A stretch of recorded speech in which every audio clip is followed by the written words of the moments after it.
Right, this is a little later than usual, but I am here to review Dr. Eggman's tomato sauce. In terms of the dynamics, the plot, what little there is of for an 11-minute episode, I felt this week's was an improvement.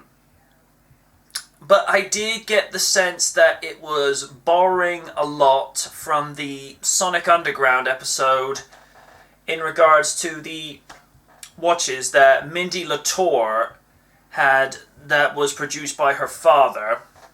And it was also at a time where Sonic and Manic were actually looking for their mother in East Mobius, and Sonia, being the pristine, queen of fashion that the princess was, just decided to go to that part anyway.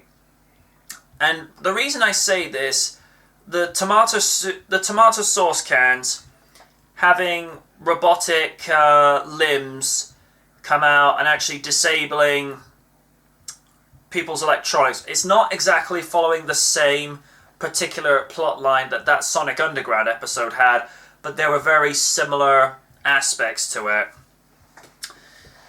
I like the fact that Tails pretty much is dedicated to his craft as a pilot and as an engineer and as an inventor, because he just loves to bury himself in his work and keep himself mentally occupied, so I enjoyed that. The whole thing with Knuckles saying, "Do you love your plane?" Yes, I do. I took the wind out of my sails. I'm going to echo something that my brother, the Random DC, said. What are this?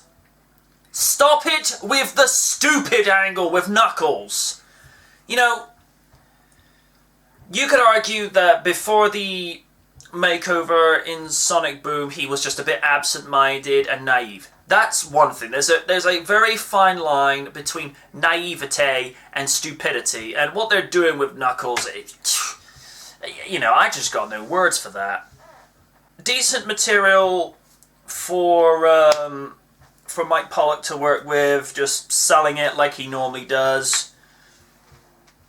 I did get the impression that it was also kind of art imitating life, saying, look at that Sonic the Hedgehog, where, whatever happened to him? And there's a question a lot of people are asking these days, but I'm not going to get into that. But like I say, it's kind of art imitating life, because Sonic is not exactly in a place he would like to be. Vocally, I think everybody turned in a decent performance this week. That particular week, because it's been removed since, it's been 3 to 4 days removed since last Saturday. I think the ones that stole the show, Mike Pollock, as ever, again, because, he's the Shawn Michaels and the Dolph Ziggler of the voice acting world. He oversells it.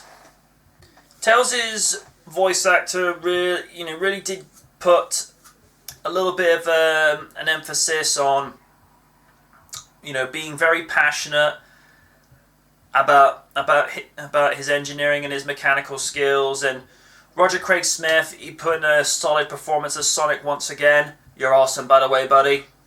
Thanks for communicating on Twitter.